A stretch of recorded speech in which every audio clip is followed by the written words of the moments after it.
Good evening, ladies and gentlemen, and welcome to tonight's special City Council meeting. This meeting is called to order. I kindly ask our City Administrator, Ms. Dawkins, to please take the roll call. Bruno? Bruno here. Burkhart? Here. Ruby? Ruby here. Caven? Here. Kilberg? Gilbert here. Hasserag? Here. Maladra? Here. Marks? Here. McGowan? Here. Swanson? Here. We have a full house tonight, folks. We always begin our City Council meetings with the Pledge of Allegiance. I would like to ask on this very special day, International Women's Day, our colleagues on the council, Alderwoman Ruby, Alderwoman Burkhart, and Alderman McGowan to please lead us in the pledge. I pledge allegiance to the flag of the United States of America and to the republic for which it stands, one nation, under God, indivisible, with liberty and justice for all. Thank you very much.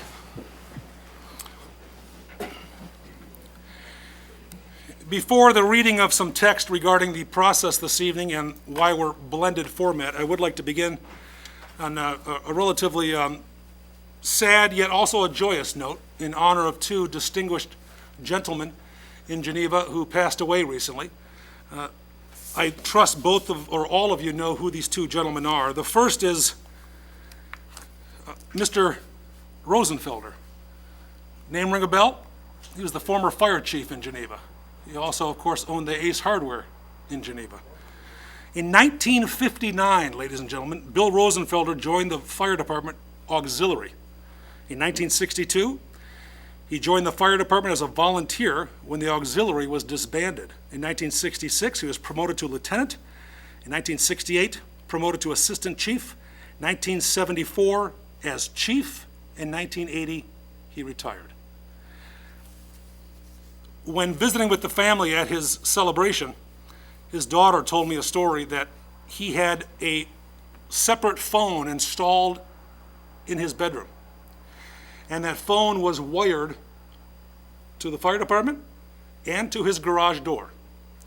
So when there was a call and he picked it up, the door would open. And he'd run down and he told his kids, never move my boots, because if they're not here and I'm late, we're all in trouble. And it was an extraordinary story. And he not only served well, but he loved the fire department, its camaraderie, its history. And of course, he was a businessman who served on many committees, served this community in all sorts of ways, relatively quietly, but always very, very proudly. And as you may recall, approximately 2 months ago, his wife passed away. His kids told me point blank, Dad died of a broken heart. But it was a beautiful life, and I was honored to help celebrate his life. And the second gentleman who died is Mr. Al Oxner. Al Jr. is an art teacher at the high school. Two kids who went through the high school as well. Now check out this obituary, folks. Age 86, of Geneva, passed away Friday the 26th. He was born July 25th, 1936 in Chicago. He served his country in the United States Army. He was a member of the American Legion and a volunteer for the Geneva History Center. Al worked at City Service Oil Company. He also started, check this out, Design Merchants, a gift and decorative accessory business with locations in Stevensville, Saugatuck, Benton Harbor, Michigan, and Geneva, Illinois. Who knew? He also worked as the executive director for the Chicago Gift Association in the Chicago Merchandise Mart. And those were the days when you could not get into the Merchandise Mart unless you were a member. Al leaves his lovely wife behind, of course, his son. He also lost a son back in 1980. 2 grandkids, just a super, super sweet guy. And I promised both of them that we would take a moment to honor their lives, their contributions, and let their families know that we're thinking about them. Thank you very much. Tonight's meeting, ladies and gentlemen, is being conducted semi-virtually in compliance with the governor's executive orders limiting personal gatherings to the lesser of 50 people or 50% of overall room capacity under Phase 4. For the City of Geneva Council Chamber, this provides for a maximum capacity of 29 individuals who may attend in person. As such, you will note that aldermen are attending virtually and in person. Staff members are also participating virtually and in person. As a requirement of the Illinois Open Meetings Act, I am required to be physically present at the meeting location. This meeting may be viewed live stream on YouTube or the public access channel on AT&T, channel 99, or Comcast, channel 10, or by accessing the meeting directly through the link provided on tonight's agenda. In addition, public comments may be submitted anytime during the meeting to publiccomment@geneva.il.us. Please note, written comments received during the meeting will be acknowledged at the appropriate time and placed into the record of tonight's meeting. They will not, however, be read aloud during the meeting. Those wishing to comment through the virtual platform will be recognized at the appropriate time on the agenda.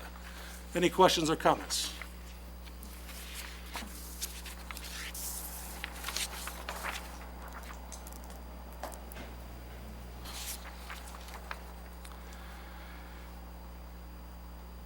Item 3, ladies and gentlemen, is to approve the special city council minutes from February 22, 2021. You will note that there was an email from Ms. Dawkins explaining the slight change in those minutes, thanks to an alder person who called in and made the correction. So a motion would be in order. Motion by Alderwoman Burkhart. Seconded by Alderman Marks. Any questions or comments regarding the minutes as presented?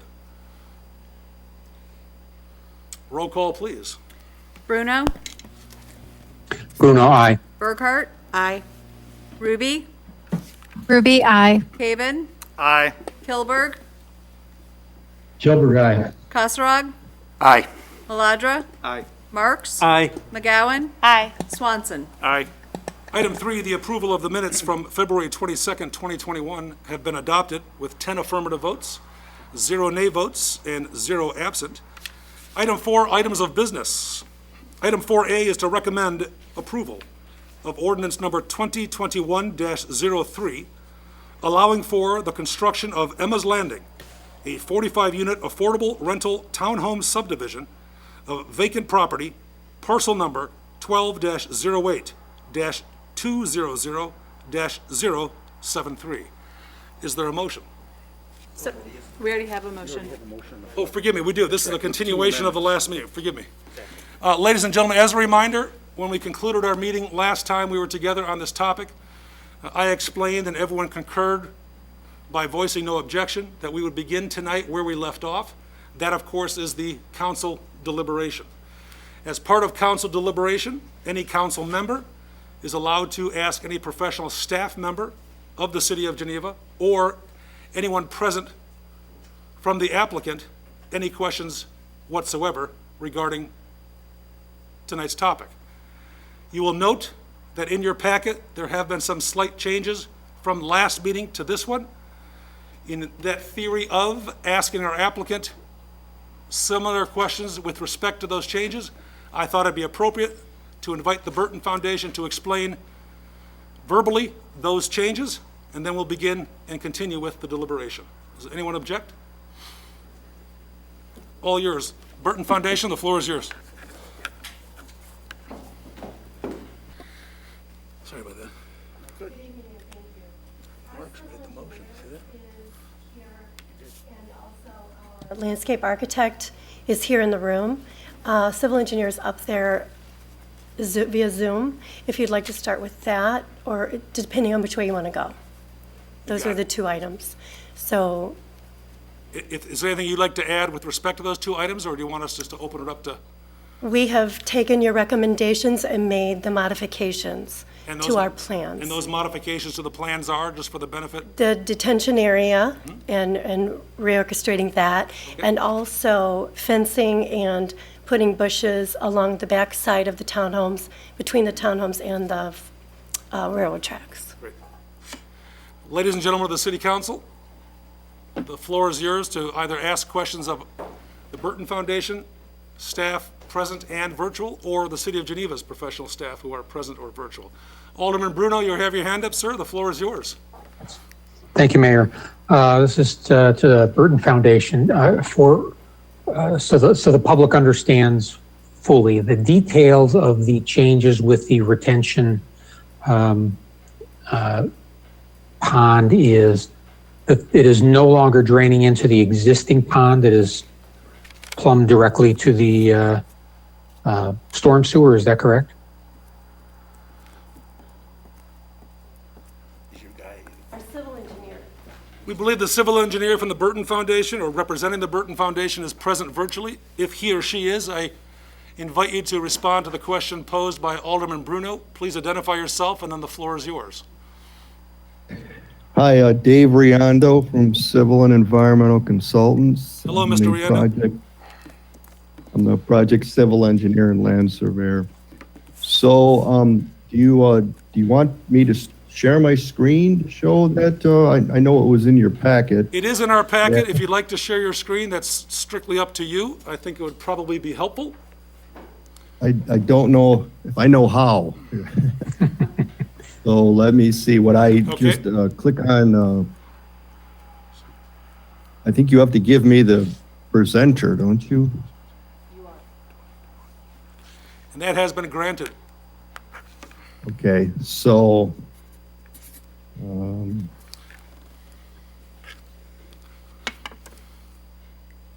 I still don't know how to do that.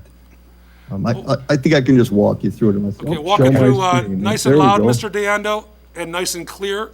Oh, And if there we go. anybody from the We see Burton it now. Foundation, Do you see the plan? I can see a lot of No, blue. you'll need to move it to your other screen. Yeah, you are very good. There Thank you you. go. You guys see it now then, right? Yes, sir. Yes. All right, perfect. Okay, so, the original submittal was that everything drained to the pond, the existing pond to the east, or excuse me, to the west. And there was always a small area in the entrance that was just too low, and I couldn't get it to drain that direction. So after we acquired the Nelson parcel, I went ahead and created a pond way down on the south end. You can see this sheet C 301. Mr. Deando, I'm going to interrupt you for just a moment, please. Could I trouble you to speak as loudly and clearly as you can? Okay, can you hear? Is it better now? That is fantastic. Thank you so much. Okay, I'll try not to move. So what you're seeing now is the additional detention area that we've added. So to accommodate and capture all runoff from the site. And we've located that strategically down into the lowest part of the Nelson parcel. And then we're draining it down to an existing storm sewer on the corner down there. So that was the first part of the question asked me. Now the second part, I'm going to zoom in. And at last city council meeting, I had come up with the idea to take this proposed detention area and route it down into the storm sewer in Lewis Road. Upon further investigation, I found out that storm sewer is draining to the pond downstream of the pond adjacent to the west. So it can't do that. The runoff from Emma's Landing has always intended to go into the existing detention area west of the project. So what I did do is I did bring it down a little bit south. You can see, I'll zoom in for you. I did move it down south, and I put a note on there that, we could work with the city and try to find the optimum location to put that outlet pipe that would be the least disturbance to the shoreline. So it'd be kind of field located. But it would still drain, as it Muted. always Unmuted. into the existing detention area to the west of the project. Okay, thank you. Thank you, Mr. Diondo. From the council, ladies and gentlemen, questions for either City of Geneva professional staff or the Burton Foundation's team? I do not see any, Alderwoman Ruby, then Alderwoman Burkhart, is that right? No. Alderwoman Ruby, then Alderman Kasserag. Thank you. Thank you, Mayor. For the Burton Foundation, I would like to hear about what your plans are for the fence.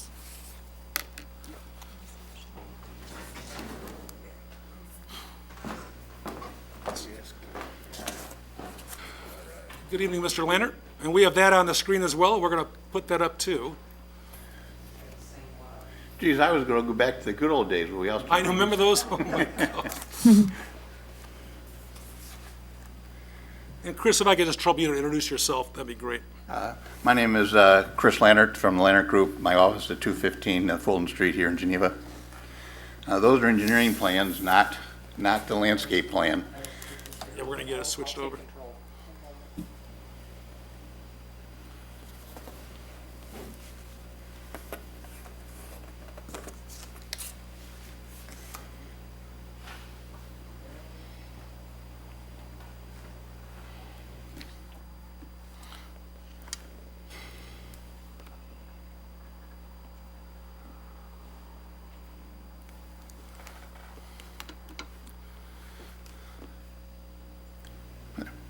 There you go. That's it.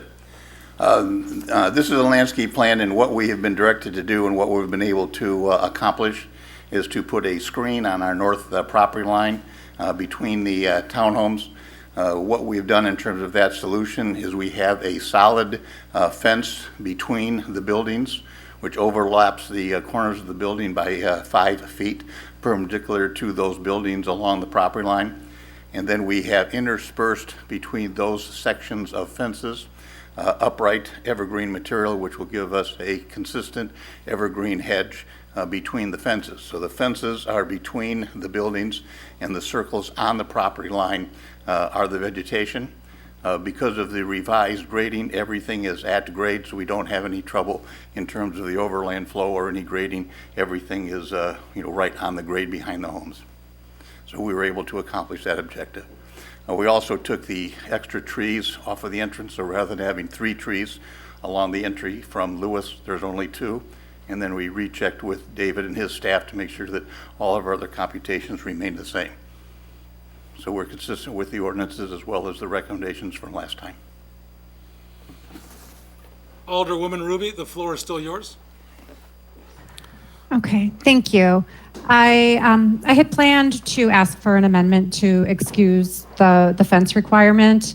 The largest reason being I feel there are other safety concerns on this property that are more prevalent than the tracks, but no one seems to be concerned with those. So this fence safety issue just doesn't sit well with me.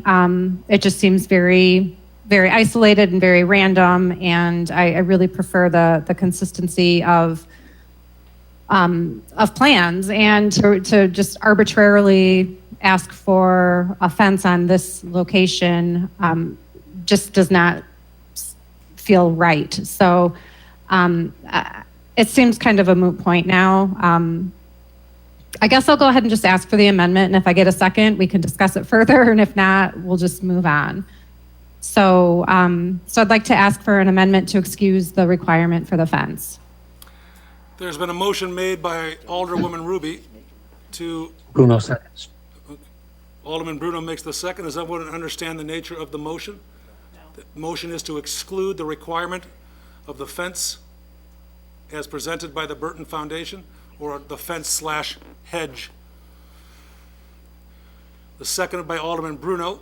This question, and only this question, is on the floor. Alderman Bruno, then Alderwoman Burkhart. Thank you, Mayor. This would be to Burton Foundation. Is including the fence an onerous request, or are you fine with keeping that fence there?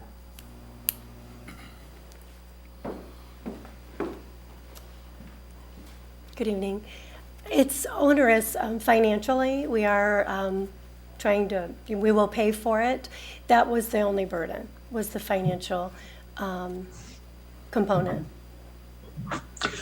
Well, the reason I seconded is it does seem, I don't believe we've had these types of requirements for other similarly located properties, and there are other safety hazards with ponds around, throughout the town.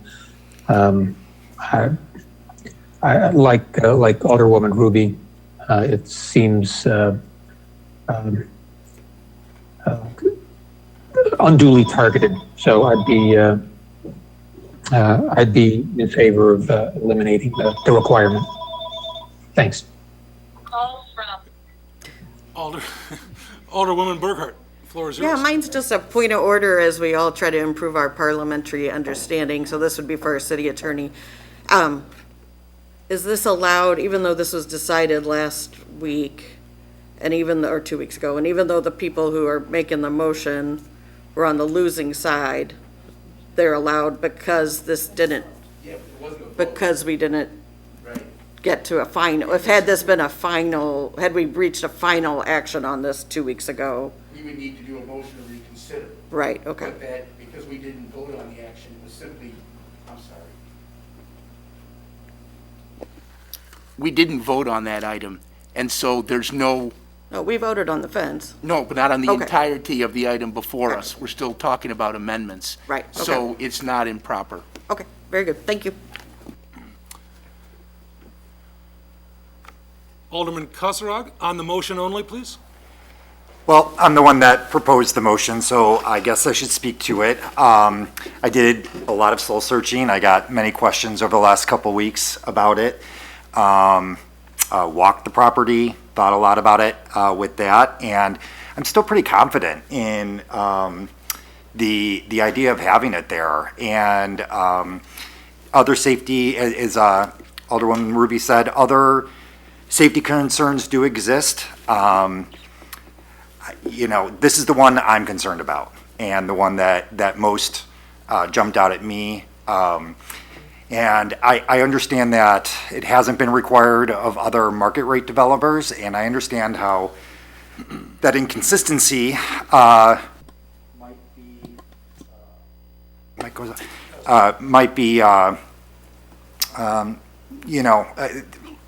be sort of off-putting to some people.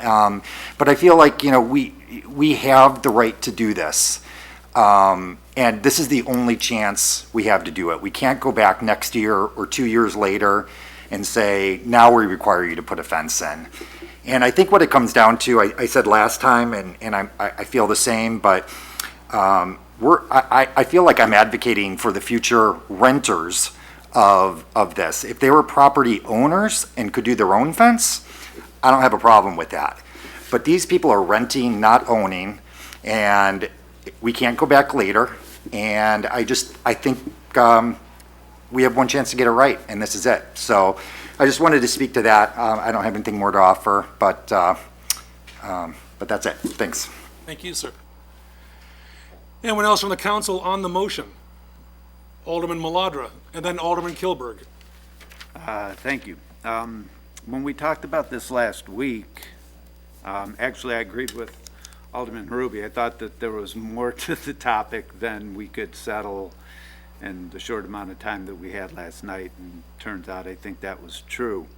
I left with the thought in mind that we would be overemphasizing the safety aspect at the expense of almost an aesthetic or a quality of life sort of aspect. I felt that if I'm looking to rent and my apartment looks out on a, sort of sterile sort of barrier, that would not be as pleasing as if as if it looked out upon a landscape barrier. However, I believe that what Lannerts have come up with is a combination of the two that I think is actually very interesting.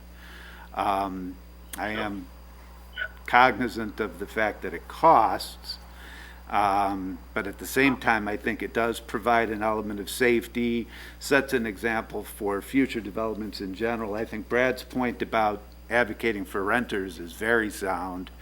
It would be different if these were all individually owned and we thought that the owners, if they were concerned about safety, would do something. But these are renters who are not going to be able to do that. So given that we have a softer, creative way of addressing the safety concern, I actually think I favor it more tonight than I did last time. Thank you, sir. Alderman Kilberg, the floor is yours. Thank you, Mayor.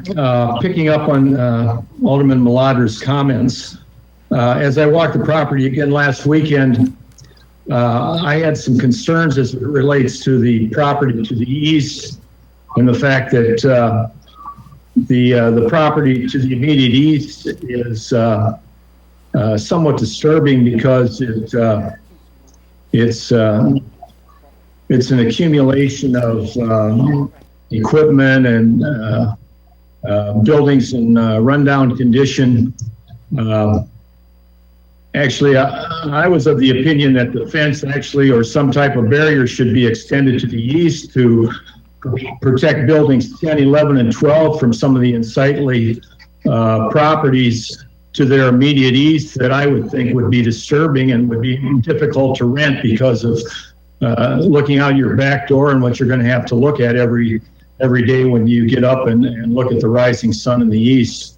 I don't know if any other aldermen have given this any consideration, but the more that I look at it, we just annexed this property, and I think it's an eyesore, and it's one that if I was considering renting in the Emma landings, I would certainly not want to rent in 10, 11, or 12 because of what's across less than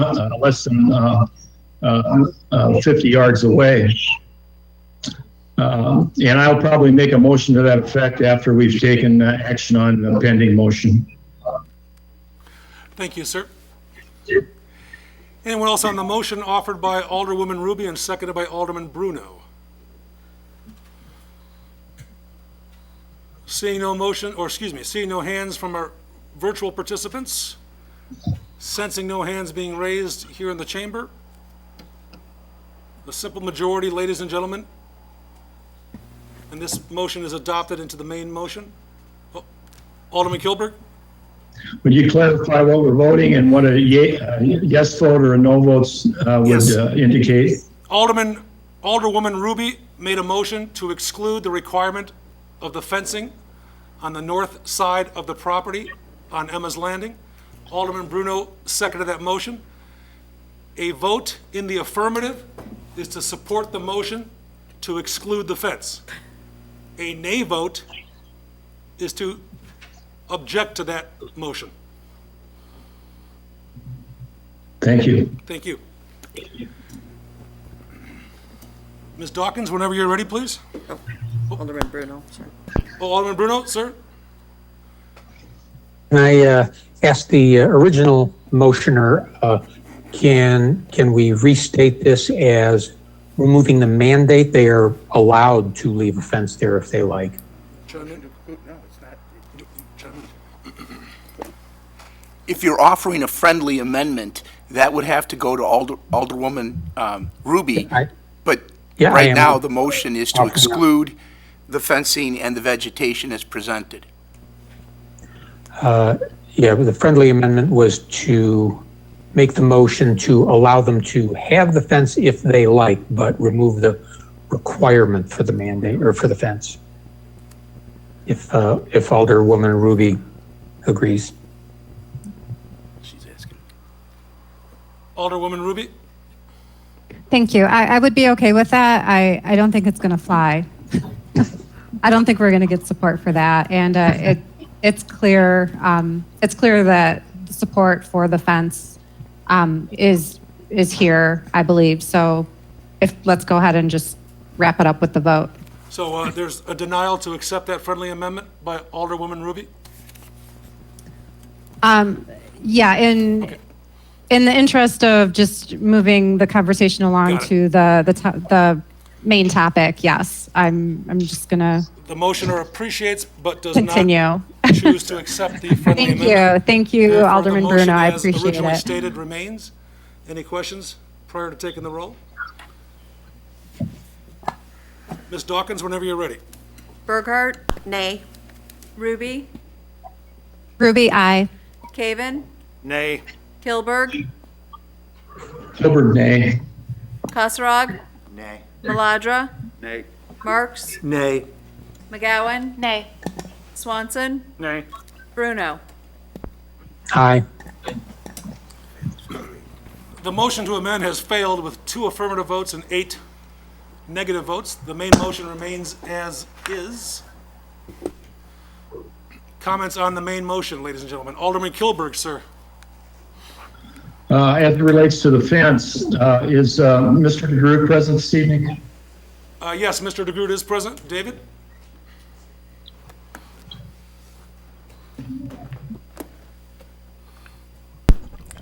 Good evening.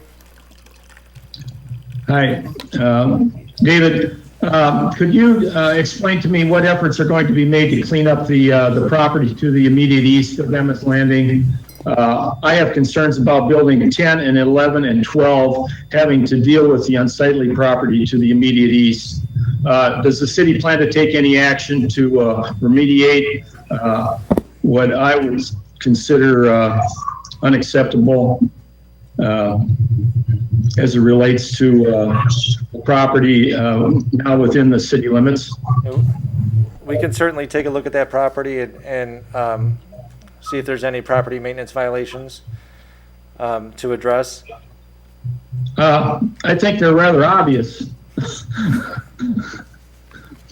Okay, well, we can look into that. Have you inspected, or has the code enforcement taken a look at it recently? I'm not aware of any current violations that are being pursued, so we can take a look at that.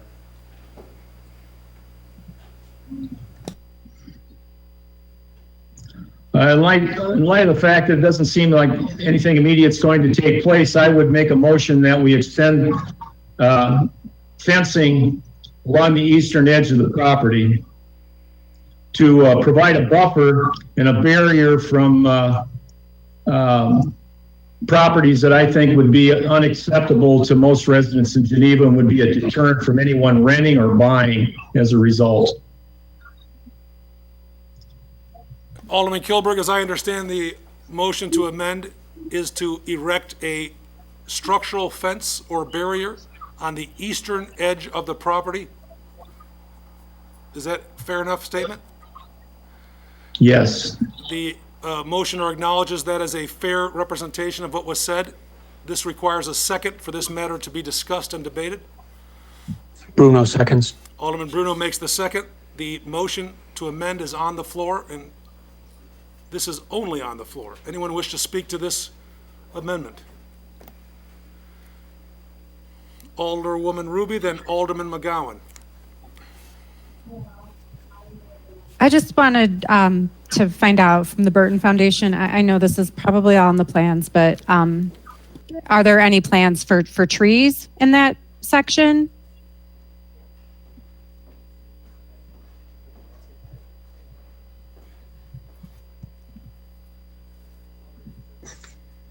The answer to that, the simple answer to that question is that there are 8 overstory trees within that buffer yard and 9 evergreen trees, which is what the ordinance requires in terms of buffer yards. And particularly in the corner here, we're not looking at some of the turmoil and stuff that is on those adjacent properties. So there's really not a need to extend that fence all the way along that property line to the north. Okay, so there will be, in a sense, a green fence of trees. There will be a solid tree line. Well, And I'm sure it takes a while for the trees to fill out. What kind of time frame do you think with the trees that you're planting? Well, the trees that we plant will probably mature in anywhere between 2 to 4 years.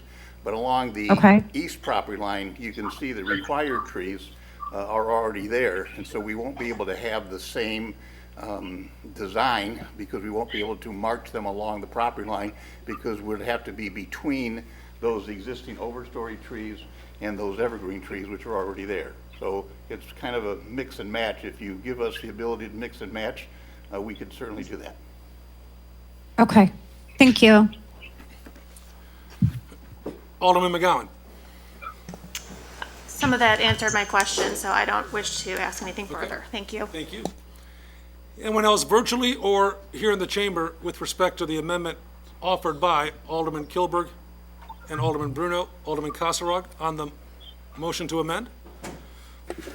I definitely agree with Alderman Kilberg that there are structures there that are unsightly and dangerous. And so I guess if I could just ask David, because I don't really know what counts as code violations, if we could clarify a little bit.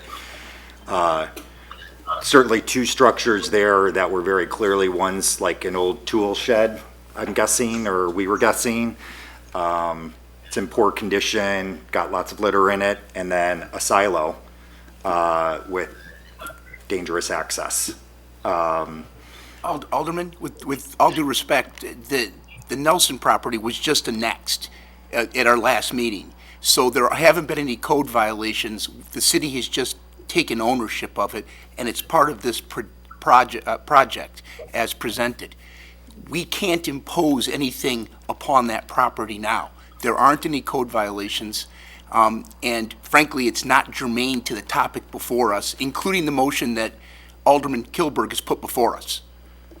I think it's, if you don't mind, I think it's very germane whether I want to vote for Alderman Kilberg's amendment or not, based on whether these dangerous aspects of the property, whether we annexed it a week ago or a year ago, are going to be taken care of before the development.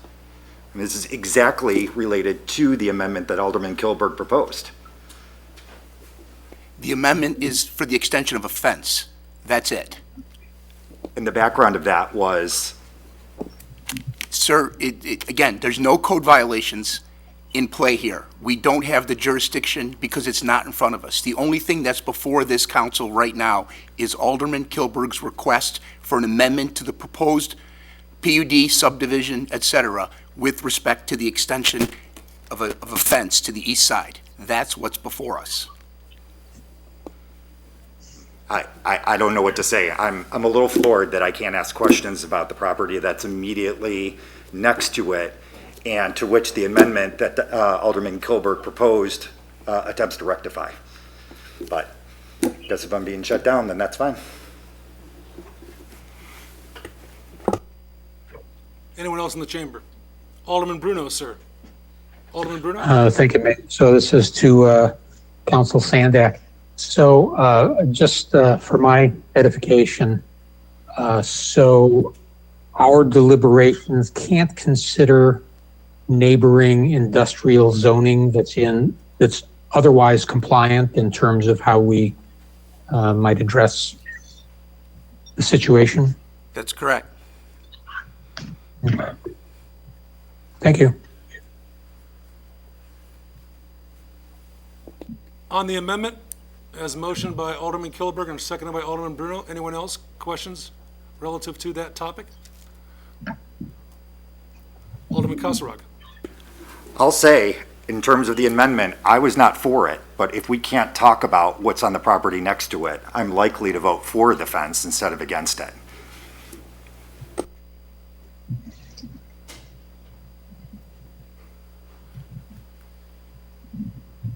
Did I miss somebody? Alderman Kilberg. Oh, Alderman Kilberg, sir? For point of clarification here, I think we're confusing the 2 properties in question. I'm not questioning the land that was acquired, the Nelson property that was acquired. I'm referencing the property north of the Nelson property, adjacent to the railroad tracks. Thank you. Alderman Kilberg has clarified his concerns with respect to the property north of the Nelson property. And as I think this council knows, that property is not within the city limits. So we do have, while we certainly have an opportunity to speak with our friends at the county regarding the condition of that property, I do not believe, unless the city attorney corrects me, that that is germane either. Mr. City Attorney, I'll ask you for clarification. But I don't think we have any jurisdiction over it. We're looking to make sure. okay.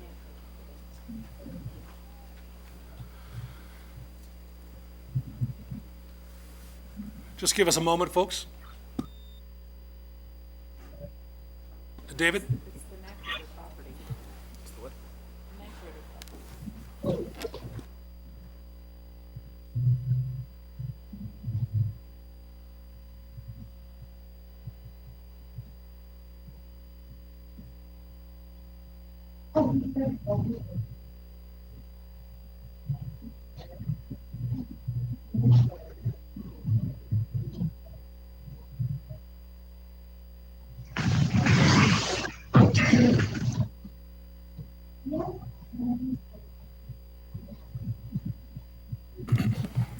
Mr. Sandak? Our quick search of the property seems to indicate that it's not within the city limits proper. It can't be confirmed right here and right now. However, under any circumstance, it is not part of the petition. It's not a relevant subject matter before this council at this time. The fence is fine, though, if he wants to put the fence in. Alderman Kilberg, sir? To clarify my motion then, if in fact there was anything, if there would be anything that might be unsightly to the east of the Emma's Landing property, possibly a fence might be relevant because it would protect the residents of 10, 11, and 12 from seeing something that might not be attractive to the eye. Thank you, sir. On the amendment, Alderman McGowan. I can understand, thank you. I can understand Alderman Kilberg's perspective, and this microphone is still giving feedback, so if I need to switch to a different microphone. I'm pretty sure I know you don't. Okay. It's just in here. Okay, that's good. I believe that if this council decides to require the Burton Foundation to make any additional structural additions, in this case, additional fence, that the city of Geneva should be the ones to pay for that. I don't think it's fair to keep asking the developer to add on. They've already indicated to this council that the addition of the fence and the adjustment of their landscaping plan along the tracks has created a bit of more of a financial stretch for the project. So I would be in favor of adding a fence or extending a line of fence along the east side of this property, as Alderman Kilberg is suggesting. But I do want the city of Geneva to pay for that if that's possible, and not put that financial burden on the Burton Foundation. Thank you. Thank you. Anyone else present in the chamber? Alderman Swanson, on the amendment, sir. Thank you, Mayor. I guess I supported the fence on the north side from a safety issue with train tracks that are going to be there forever. And now we've delved into an aesthetic question to the east, and we're trying to protect them from something unsightly. And I think we're now moving toward creating a fortress here. We're going to have fences all around the thing, and at some point we've got to stop. So I will not be supporting this motion. Thank you. Thank you, sir. Anyone else who wishes to speak to the motion as offered by Alderman Kilberg and seconded by Alderman Bruno? Seeing no hands raised virtually, sensing no one here in the chamber, a simple majority vote. A vote of aye supports the amendment. A vote of nay rejects the amendment. Ms. Dawkins, whenever you're ready. Ruby? Ruby, nay. Caven, Aye. Kilberg, Kilberg, aye. Kasserag, Nay. Maladra, Nay. Marks, Aye. McGowan, Nay. Swanson, Nay. Bruno, Bruno, aye. Burkhart. Nay. The motion has failed. There were 4 aye votes, 6 nay votes. We are back to the main motion.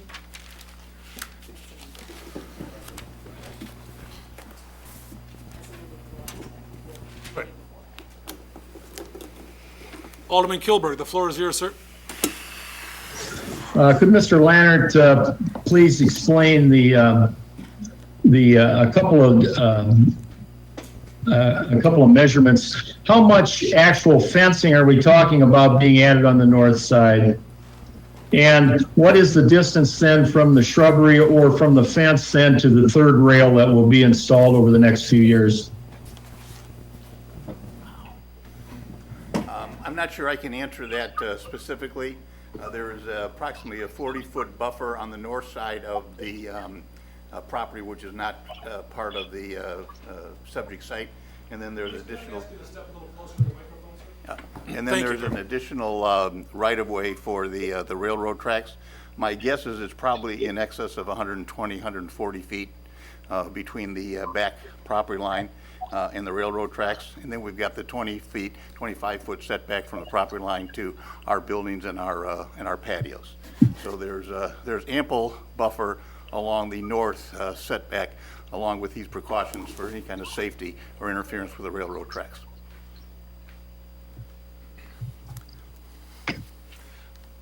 As a landscape engineer, what provides a better sound barrier as it relates to train traffic, shrubbery or fencing that we're entertaining here? That is a question for the ages, and there is no specific scientific resolution to that.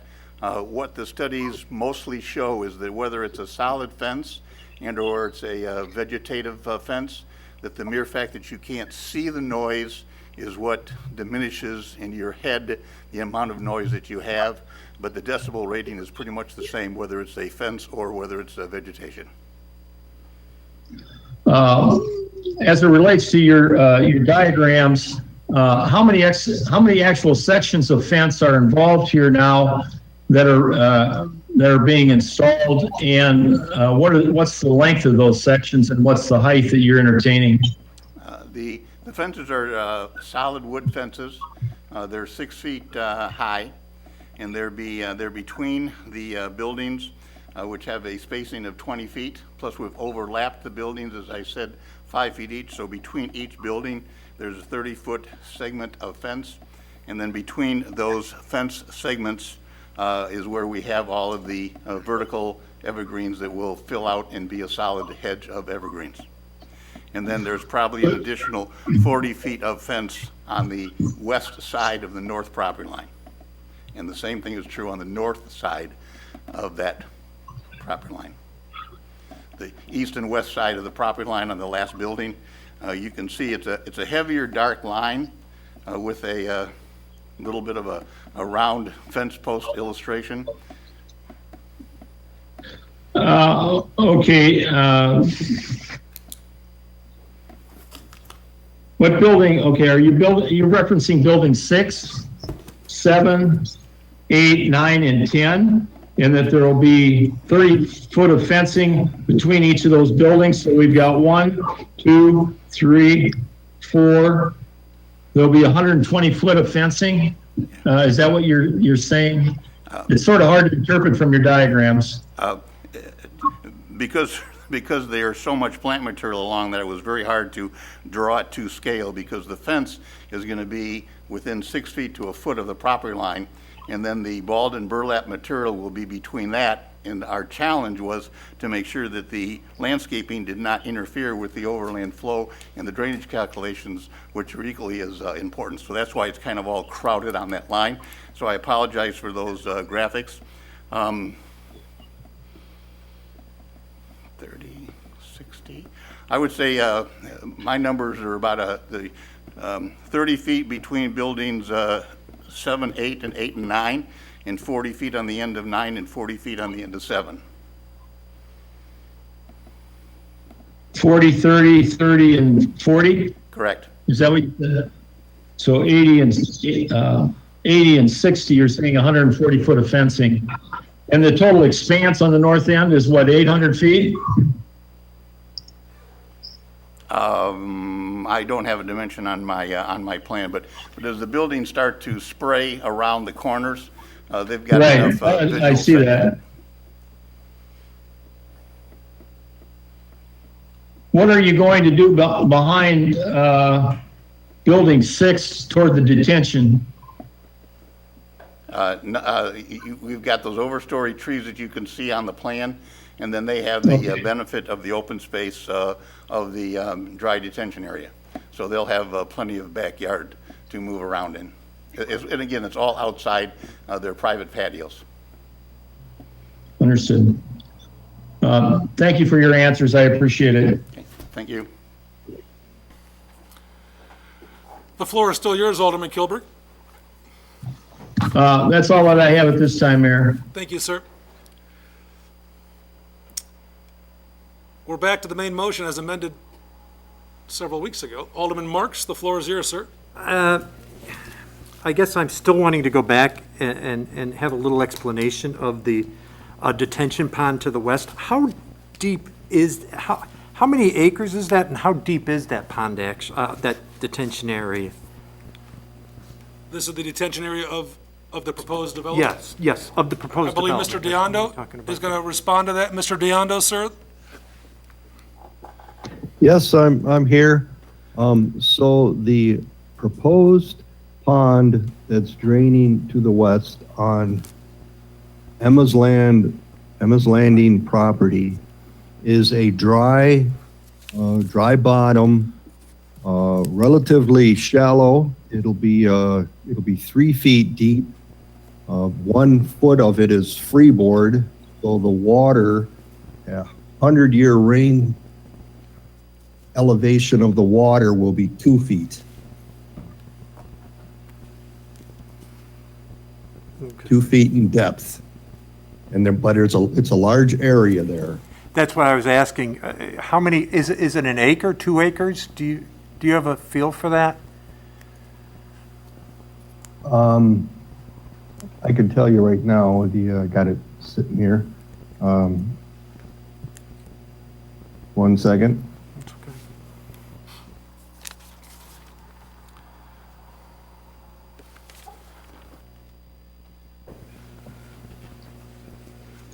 $28,000 square feet. So what is that? Over a half an acre? Okay. All right, and then the retention pond to the east, that's much smaller, I know, is what that, just like 1/4 of an acre or not even that much? It's smaller, but it's deeper. Oh, okay. A lot deeper. How deep is that? Do you have a feel for that? That one will be 5 feet. Oh, okay. All right, and that will retain the water at that end, is that correct? That's designed to retain water? Correct. Okay. Exactly. It's 2 independent detention areas. They will both meet, the county release rate requirements. And that, just to let you know that high water level area, yeah, it is about 1/4 acre, you're right. But yeah, again, it's 5 feet deep. Okay. And then on the west, how high is that detention pond based upon the retention pond that's already there? Is it much higher? Is it a couple of feet higher? Is it the same height? The bottom of the proposed pond is above the high water level of the pond to the west. So 100-year storm or the overflow, when that pond overflows Lewis Road on the sidewalk, that's elevation 747 Okay, and the bottom of Emma's pond was purposely set at 747. And that's why I couldn't make it any deeper than 3 feet, because I was, set on the bottom elevation, and then that's how the elevations, the numbers worked out. So I see that like building 5 and 6 have an elevation, if I'm reading that right, at about 754. So there's like about a 5-foot slope going down into that detention area. Am I correct with that? Is that just the slope going into that? Or how is that working? Or am I looking at that incorrectly? No, you are looking at that correctly. It's a 25% slope. That's the county, the county maximum normally for yards that are going to be mowed and taken care of. So yes, it is a 5-foot difference between the finished floor of building 5 and that's the 752. The high water level on there is 747, 749, 750 is the top of berm. So that's more like 7 feet, 7-foot difference between when you walk out of the back of building 5, there'll be 7 feet higher than the berm, the containment berm for the detention area. Okay, all right, thank you. I think I understand it now. Thank you. The floor is still Alderman Marks. No, I'm fine right now. You all set, sir? Yes, right now, I've got other questions, but I just Alderman wanted to do Kasserag? this first. So further on the drainage, I guess I was a little confused from the beginning. I think I have it straight, but just for anybody listening in. So when you were strategizing 2 weeks ago about a direct connection to the drainage along Lewis Road, that's been ruled out, is that correct? And we're back to the detention pond next to the Sterling Manor one? Mr. Diondo, that question is for you, sir. Sorry.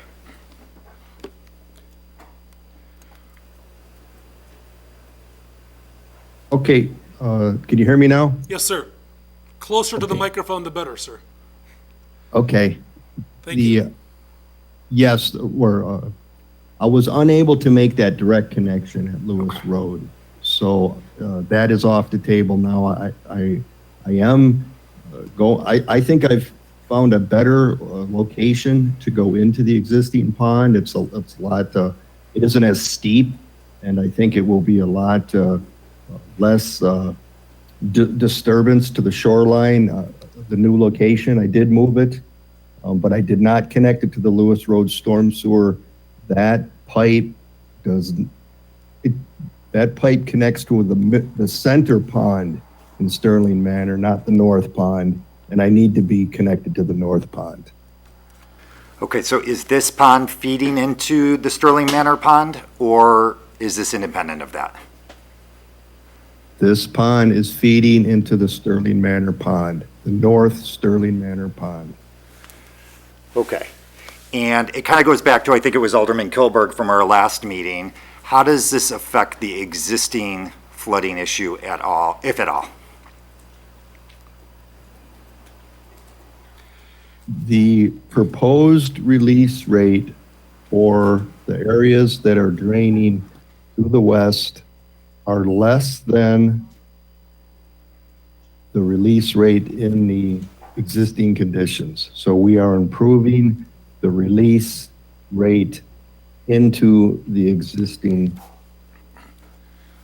north Sterling Manor detention area. Okay, great. That was all my questions for now. Thank you.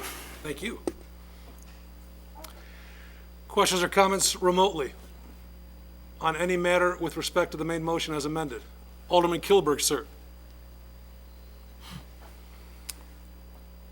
To the engineer, could he could he summarize his conversations with the city's engineers as it relates to the decisions that you've rendered here this evening? Yes, sir. In fact, Mr. Deondo, as you may or may not be aware, we have the city's engineer, Mr. Schreiber, on the call. We also have a representative of WBK, Mr. Chismark, on the call. The question was, could you please clarify your conversations with the city with respect to the city's acceptance of your study with respect to this stormwater runoff? Yes, we had a conference call, and that's when I discovered that the storm sewer on Lewis Road was not where I should connect to. So we've all, the three of us have agreed that it needs to go into this north pond where the runoff is existing. Runoff is going there now, but it has to go there with the proposed design. Thank you, Mr. Deondo. Mr. Chismark, could I trouble you, sir, to also expound on this matter? Yes, thank you, Mayor. This is Greg Chismark, WBK Engineering. We had a number of conversations with the applicant and their engineer with respect to the question of the discharge of this proposed basin into the Sterling Manor Basin. That is currently a couple items here. First of all, the original Sterling Manor development, this property was planned to drain into that northerly Sterling Manor pond. So this proposed plan is consistent with that. And so it is preferred from the city's viewpoint to continue those existing drainage patterns and not try to discharge it in a location where it's not currently draining. Thank you, sir.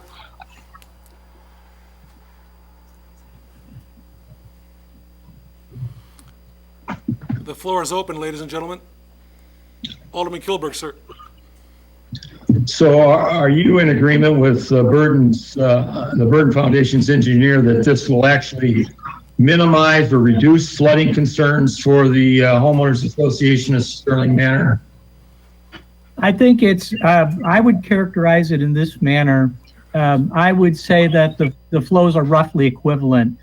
They are certainly the preliminary calculations. Again, bear in mind, what we're seeing here is preliminary engineering. The preliminary calculations indicate that the flows are less. We've reviewed those calculations and take no exception to them currently. I will also say, though, the reduction in flow is not significant. It's not going to solve anyone's drainage problem out in this area, but it's safe to say it will not have an adverse impact. So you're saying then that there still exists the potential for flooding off of the Emma's Landing, or excuse me, from the Sterling Manor detention into or invading adjacent property owners, that nothing has really changed. It's no worse, no better, and that if in fact they've had water challenges in the past, they're going to continue to have water challenges in the future. Is that a safe assumption? It's fair to say that this development will not solve any drainage problems that the residents have brought up. Many of you have heard. This project will not solve those problems. That's fair to say. And one last question: has that pond been dredged, and has anything been done to increase the capacity of that detention area in the last 5 years? That's not a question I can answer. I'm not aware of the maintenance records for the basin, and is that a relevant question as it relates to its capacity and its ability to hold stormwater? I'm going to say generally no, because it's a wet basin. It's really the volume from the normal water level and above, Alderman Kilberg. So I'm going to suggest that the dredging of the basin, in the case of a wet basin, generally isn't going to create more storage volume.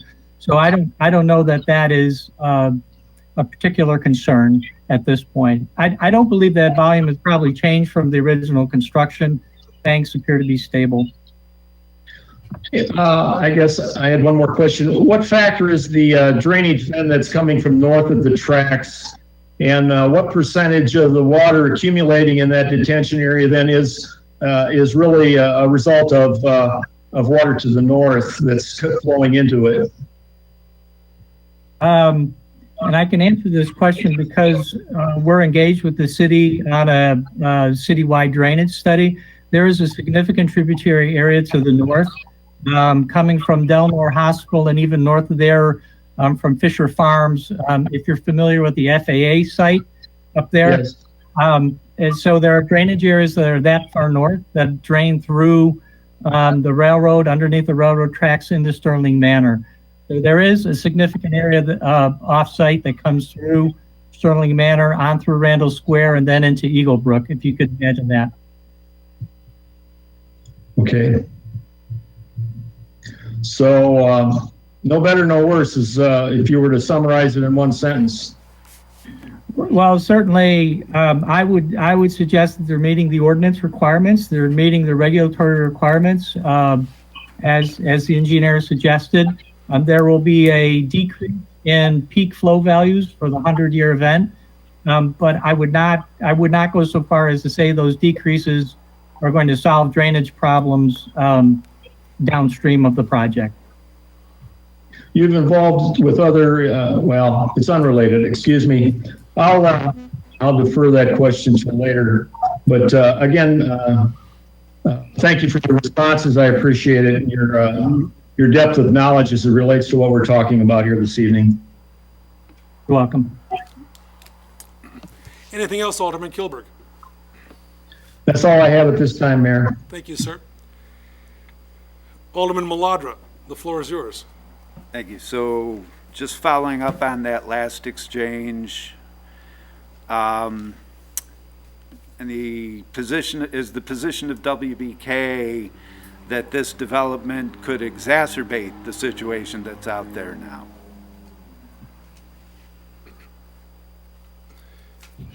No, I don't. Based on the design and what we see, I don't believe that this project would have an adverse impact on drainage conditions that exist out there today.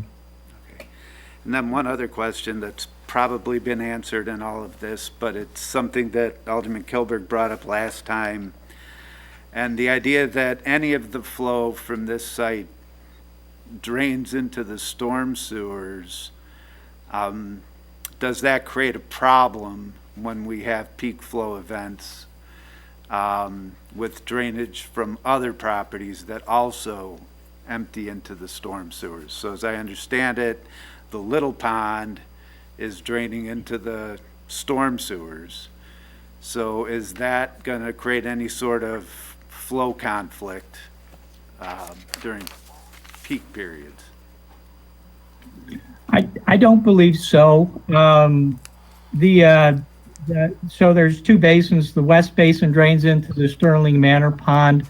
Again, that's the same drainage pattern that exists today, so that's being maintained. That would be my recommendation, is not to change existing drainage patterns as long as they're reducing flows. And one of the other items that we had asked the petitioner to represent for the council is the size of the restrictor orifice, so that you could see that the size of the pipe, if you will, that's restricting the flow is much less than the size of the existing pipes. One other factor I want to point out is that the current ordinance that the county has in place also has a volume control measure. So for more frequent events, there is very little to no discharge. So for most common small rainfall events, there actually would be less discharge in an attempt to control the volume. So I don't believe this project will have an adverse impact on adjacent properties. Floor is still yours, sir.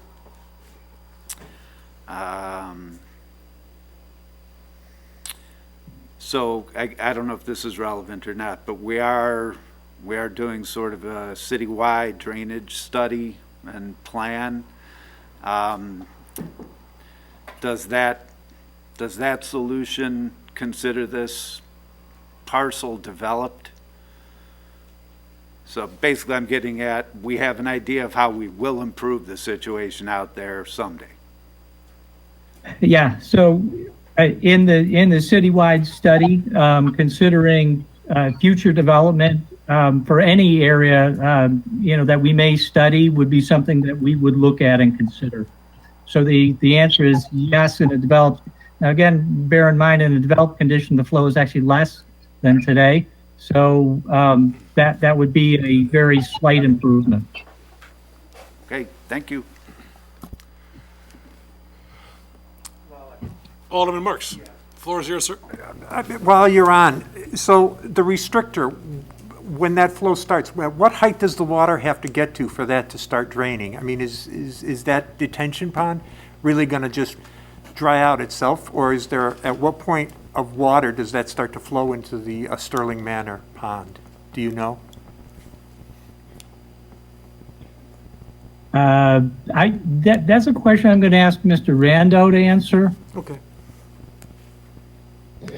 The restrictor is located at the bottom of the dry basin. On the north side, it's 747, and that is the, so immediately, well, as Greg said, first when we start, the rain event starts, my underground infiltration trenches, those are going to fill up first.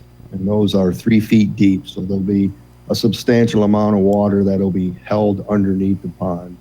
And then as it starts to rise, as soon as it hits 747, there's a 9-inch restrictor that will start releasing immediately. And then it's designed to, as the storm runoff is greater than what the 9 inches will accommodate, it will start building up in the pond and holding the water back for 2 feet. And then we've sized that restrictor so that there's enough volume in there to hold that water and not go over the emergency overflow.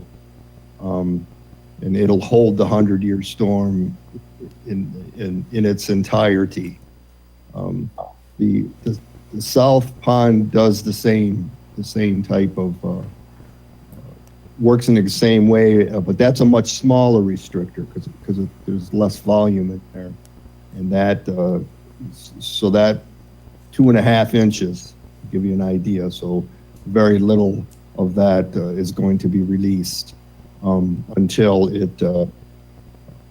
Even as the pond fills up all the way, that would be the release down there. And that restrictor is also at the bottom, 745 elevation. Okay, thank you.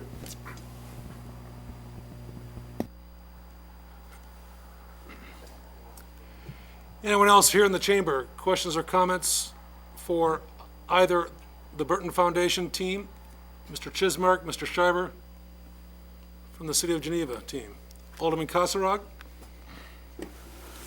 Moving on from the stormwater thing, if that's okay with everybody. I was wondering if there's a backup SSA for this property. If maybe David or whoever is appropriate could talk about what types of things the SSA can and cannot cover, should it need to be activated. Mr. DeGroot, sir? And if I could trouble you, Mr. DeGroot, to define, just for those who aren't perhaps as steeped in the acronyms of municipal world, SSA, what that is? Sure. An SSA is a special service area that would enable the city to levy a tax against the properties in that area to provide a special service. In this case, the Kane County Stormwater Ordinance requires a backup special service area for these facilities, so it's required for all new developments. In the event that it's not being properly maintained, the city would have the ability to levy that tax against the, against the property and perform whatever services are necessary. So would so the SSA is there just for the stormwater, or it could be activated for other reasons that, say, the city deems appropriate? I guess an extreme example, let's say they're not keeping up the playground. And it's like, why aren't they keeping up the playground? I'm talking years from now. I'm not talking about anything immediate. Can we say, you know, you're not taking care of that, let's kick in the SSA and take care of it ourselves? Or maintenance on the landscaping, maintenance on the road, things like that? Typically, the backup special service area is only related to the stormwater improvements. It is. The roadway would be public right-of-way, so that would be maintained by the city. Okay. The playground would be a private playground, so that would be maintained by the association. And landscaping? Landscaping, we have an approved, if this is approved, it would be an approved final plat, planned unit development, and we would have the ability to go back to the owner and enforce that trees be replaced or fencing be replaced and upkept. Okay. Thank you very much. You're welcome. Thanks, Mayor. Thank you, sir. Anyone else virtually? Questions or comments for either the Burton Foundation staff or the City of Geneva staff? How about here in the council chamber? Alderman Caven. Thank you. I don't know if this one is for David or not, and I know that this was maybe discussed some last week as well. Can somebody give a little bit more detail or explanation on the number of estimated children that we arrived at, of how many we anticipate would live in this development, and how we got to that number? I mean, I believe it was, the last one I saw was 10, right? Mr. DeGroot is probably best prepared to respond to the question, since he is the expert in terms of the formula used. Sure. So the formula we use was adopted by the City Council in 2018. I think it was February of 2018. We updated the multipliers, the fair market value for developable property in Geneva, and we did that working with both the school district and the park district, and using the Rutgers University study, which was kind of the gold standard at the time that we were updating it. So we use those multipliers to generate those numbers. You really just plug in the unit type, the number of bedrooms, and it kind of spits out the estimated student population and the estimated total population for a development. Okay, I mean, I guess if that's what was used at that time and that was the gold standard, I guess just from looking at it, for 45 units, 10 students seems low to me. Now, I didn't put together the formula. I don't know exactly how it works, but most of these are going to be, or potentially will be, 2 and 3 bedroom, right? Or is it 1, 2 and 3 bedroom? 2 and 3 bedrooms. Right. 2 and 3 bedroom. Okay. Yeah, that's something that I have been concerned with and still am a little bit, and depending on how much, what type of ramifications does that have for, you know, the remainder of the taxpayers and the money that needs to go to the school, if there are indeed several more students than that, I guess. So I'm not trying to be argumentative or anything. That seems low to me. It's important to note that it's an estimated student population, not the children population. So there may be kids that are not school aged that this development generates, either pre-kindergarten or post-high school. Okay. I think that's the only question that I have right now. Thank you. David, I have a quick question, if I may. With respect to those numbers that Alderman Caven raised and the formula in general, in cooperation with the school district and the park district, that formula was adopted by this council in 2018. Has there been any pushback that you know of from the park district or school district with respect to that formula being applied in any other development? No, sir. Okay. Because oftentimes that pushback is held between professional staff. Right. Okay. Anyone else virtually or here in the chamber? Questions or comments for City of Geneva professional staff or the Burton Foundation team? Alderwoman Burkhart? Thank you, Mayor. This would be for Ms. Manning.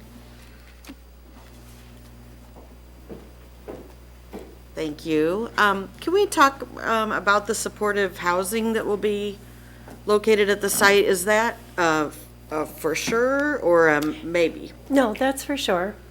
Those are folks who are in our other buildings. They have case management, job training there. The case managers will help make sure if they're on medicine, they get to the doctors. That's in our buildings. That's what it's for. Okay. Like I said, job training. If there's a developmental disability, they're slower in educating. There's job training, so they do take them to the site and they actually do job training in the facility. And so will the case managers be doing that in the office environment or coming to the? They go to their apartments or their townhomes. Oh, gotcha, okay. And so in some of your locations, do you have a live-in manager who helps facilitate that too, or? In one of them in South Elgin, there are 3 bigger units where a manager is 24/7. Okay. And this one, that's not planned. Is that because the people you hope to serve in this location is different, or because of the size of the apartments in the proposed Geneva? Yeah, it's the skills, they go through a whole process with the statewide referral network, and depending if they're able to live on their own, that's the qualifier. Here, everyone will be living on their own. They just need a little supportive housing. They'll have housekeeping. They do help clean their apartments. Like I said, medicine reminders, doctor's reminders. That's the supportive housing component. Okay. And is that something you have, supportive housing in each of your? Yes. Yes. Is it a requirement under? Yes. It is, gotcha, okay. And then there have been questions about a live-in manager just at the site in general. Is that still something that's being decided? That's actually at this point being planned. Okay. Yeah, they're thinking of hiring someone and training them for this building, for this development. Okay. So it would be a resident who? It'd be a resident, I mean, a resident, yes. okay. All right, I think that's it. Thank you. Welcome. The floor is open for any council member who wishes to ask questions of the City of Geneva professional staff or the Burton Foundation team. Alderman Kasserag. Not surprising, right? Again, for Ms. Manning, and I'm sorry, I shouldn't have let you sit down. I'm still getting questions, and I guess frankly, in my head, I'm not clear. I'll just ask you flat out, because this is the question. Is Section 8 housing an option here? Can people bring, I'm not even sure exactly what that means. I'm not 100% versed in all that. I can help you. Yeah, okay, thank you. So there's housing choice vouchers, where if someone has a voucher, they can decide where they want to live. Okay, Sometimes they're transferable to other states and other counties. Okay. But that's a housing choice voucher. If somebody comes in with that, that's housing discrimination. We cannot deny them. okay, Project-based, Section 8 is with the development. So tenants come and go, but the rental assistance stays there. We don't have that. gotcha. Very, very good. Okay. That was my only question on that. Thanks for the clarification. The floor is open to any council member.